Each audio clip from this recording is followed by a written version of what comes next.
One of the lasting legacies of Rome in modern society is the concept of the Senate, though it wasn't really what we think of as a Senate today. In many countries today, you can find a similar governing body of elected or appointed representatives. If you dive a little deeper, you can see different countries have very different ideas of what a Senate is. Usually in a bicameral legislature, this is when a country has more than one legislative body and the Senate acts as the higher assembly. This role can be official and the members are elected, such as the American Senate. In other countries, it is symbolic and made up of appointees, such as the Canadian Senate, not to be confused with the Ottawa Senators, who are a bad hockey team. However, the Roman Senate was very different from either the American, Canadian, or quite possibly any modern legislative body calling itself a Senate. Rome's trauma as a former kingdom plays a major role in the mythology of the Senate, both in its rise and its downfall. In the regal period of Rome, Rome had its political and religious institutions established by kings. Romulus, the mythical founder of Rome, established much of its political institutions. Among those political innovations he produced was the Senate. They were elders from the top families of Rome and were 100 members. Upon the legendary disappearance of Romulus in 716 BCE, the Senate began a year-long process to choose the next king, showing that in the absence of a king, the Senate had a role to play even so early in Rome's history.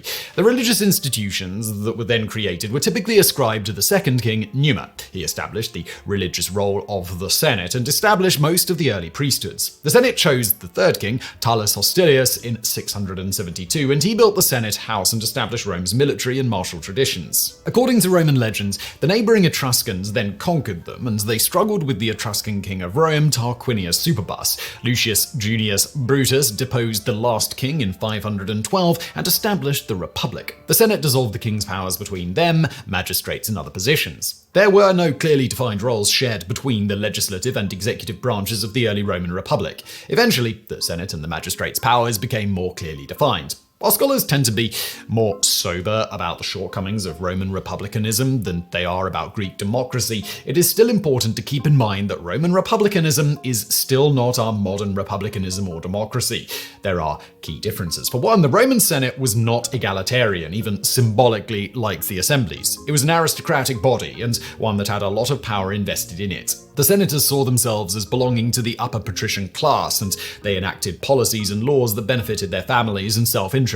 In other words, there was corruption, and a lot of it. This corruption was intended to keep the senatorial class in power and enrich individual members. This meant that senatorial families held a lot of power, which would eventually lead to the undoing of the Senate and its restructuring during the Principate era. Another factor was that there was no democracy, not even a shred of it. Other than the Senate and the complex system of elected and appointed positions like consul, magistrate, proconsul, and so on, there were also assemblies. The assemblies were the closest thing to a democratic body, but that is only if you really squint hard. It was dominated by the upper classes, and the plebeians, the ordinary citizenry, were vastly underrepresented. They usually just consisted of one voting bloc. The nature of how the assemblies worked meant that the plebeian representatives often didn't even get a chance to vote. The relationship between the assemblies and the Senate is a complicated one, as each had their own source of powers, and the assemblies were meant to represent the will of the people, even though in practice it represented the wealthy. In wars, the senators made out like bandits. Well, really, the legionaries did, but the senators pocketed much more than the average legionary could. From spoils of wars, including civil wars, senators could make a lot of money. Senators were already very rich during the Republic. Depending on the era and until property requirements were lifted, a legionary needed to own property valued anywhere between 100 to 400 denarii. In contrast, senators owned tens of millions worth of such property, which included large estates and farms in the country or estates in the city staffed with tens of hundreds of slaves. Legionaries, on the other hand, lived quite meagerly. When Caesar raised the salary of a legionnaire from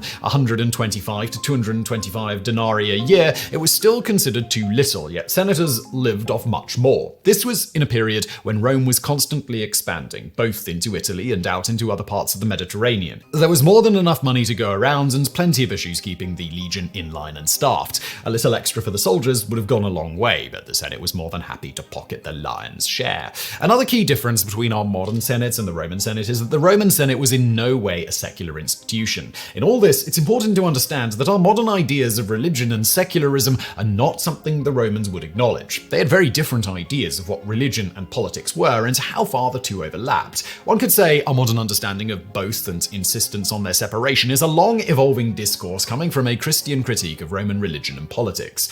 On all this, Roman religion had four main colleges of priests. Number one, the College of the Pontiffs, which had various roles that ranged from the Vestal Virgins to the Pontifex Maximus, or head priest. It was the most varied of the colleges. Second, the Augurs, who read divinations for the Senate and the army, as well as inaugurated temples and sacred spaces. Third, the Decemviri, who were priests dedicated to the Sibylline books, a set of ancient Greek prophecies. And fourth, the Fetials, the final set of priests connected to war and diplomacy. Other colleges would appear later, but these were the four main ones connected to Roman religious life. Now, at this point, you might be wondering, why are we talking about priestly colleges? Well, let's just say that the Venn diagram of senators and priests is pretty overlapping. Many of the priests were senators, though not all senators were priests. Senators became priests by appointment, and in the Imperial era, by the emperor's appointment. The priesthood was a lifelong appointment, and slots were limited. This caused Augustus to open a new college of priests just to satisfy positions for senators in priesthoods. There really were very few limits as to the relationship between the priesthoods and the Senate. The only priests with significant limits were the pontiffs flamens, due to the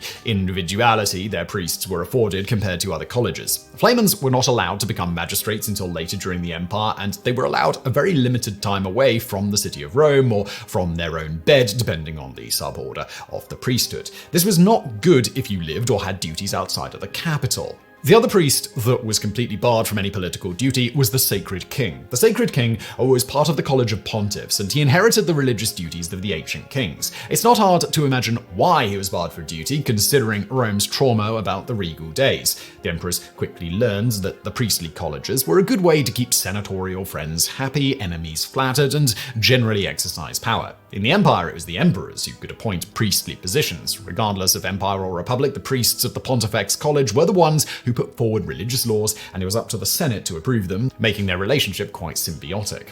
Senators were so used to witnessing the priests in action that for certain priesthoods, like augurs, the learning process can be quite easy since they witnessed the priests in action for many years as a senator. The augurs inaugurated the Senate House as a templum, a sacred space. Women were barred from the position of senator, as they were of most priesthoods except for one famous exception: the position of Vestal Virgins. Even the Vestal Virgins were linked to the Senate. While only young girls could become Vestal Virgins, these girls were often drawn from the senatorial class and had senators as family members. While some senators did not want their daughters to become Vestal Virgins, others competed with each other to have the emperor appoint their daughters. During the Republic, the Vestal Virgins were dedicated to the goddess of the hearth. During the Empire, they shifted their duties to the devotions of the emperor and his family, while still maintaining their connection to the hearth, connecting the emperor directly to the heart of the Roman household regardless of class. If you were an ambitious senator, having your daughter be a priestess of the emperor and the hearth was a very good thing. Obviously, this is generally very different from how our modern senates or legislative bodies run or interact with religion. So, were the Romans themselves alarmed about the concentration of power in such a small group of people like the priests and the senators?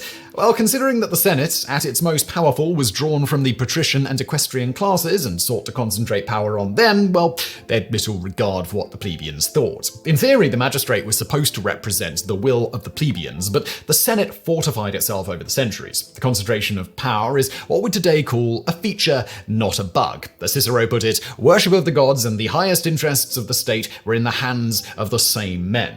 And, well, that was how they liked it. So, where did our ancient template for modern legislative systems go wrong? Well, before the emperors, it was powerful men like Pompey the Great and Julius Caesar who began to undermine the Senate. Men like these two set the stage for what was to come later. Now, it's important to note that the emperors were not kings during the Principate period. They were the high priests, gods, and had king-like power, but they had to perform a delicate dance. The Senate wasn't so much the partner they danced with, but rather the dance floor. This is as it was during the Principate, the period when the emperors were shrouded in layers of laws, rituals, and anything they could do to not be portrayed as kings. They pretended to share power while concentrating that power on themselves. The Senate had a huge part to play in this. They allowed the empire to happen and even hailed Octavian as the savior of the Roman Republic. The Senate made the position of emperor by a complex stacking of religious, civil, and military titles upon him. Over the years, the emperors better reshaped the Senate to bend to their wills. This started, in a way, before the emperors under dictators like Julius Julius Caesar, who ballooned the Senate to 1,000 members. Octavian trimmed that number down to around 600. Octavian and Julius before him both literally reshaped the Senate to suit them, but Octavian's reforms kept that figure 600 relatively stable. He also put forth morality clauses, wealth clauses, and other limiting factors that saw who could become and remain a senator change starting in 18 BCE. That said, perhaps as a power play, he helped members who didn't meet certain requirements become senators, even if it went against his own requirements. Very crafty and in line with Augustus Caesar's personality and method of politics. Augustus also created the formal senatorial class. New senators were given their position for life, as well as for 2 generations of their families, a son and a grandson. This new senatorial class meant that the emperors could shape several generations down the line into a new class of politicians that were loyal to them. Old patrician families could continue if they showed loyalty, but this opened the door to new members, patrician, equestrian, or plebeians, as long as they met the requirements or could show the right appreciation for an emperor who waived their requirements. This led to an interesting consequence that helped give the empire an increasingly cosmopolitan reorientation. Even under the Republic, Rome expanded far beyond the borders of the city and Italy, yet power was concentrated in the Senate from the city itself. In some ways, this would continue in the beginning of the empire. With the creation of the new senatorial class, it allowed senators to come from outside the eternal city and from the new territories the empire had expanded into. Eventually, the emperors themselves would come from outside the city of Rome and Italy altogether, but it was the Senate that began to show this cosmopolitan side of the empire. Despite how much weaker the Senate was during the empire, that statement comes with a huge asterisk. During the Principate period, all emperors were senators before donning the purple. But besides this, how exactly was it weakened under the emperors? Before Augustus, many of the procedures and duties of the Senate were not enshrined in writing, but were more unwritten customs. Augustus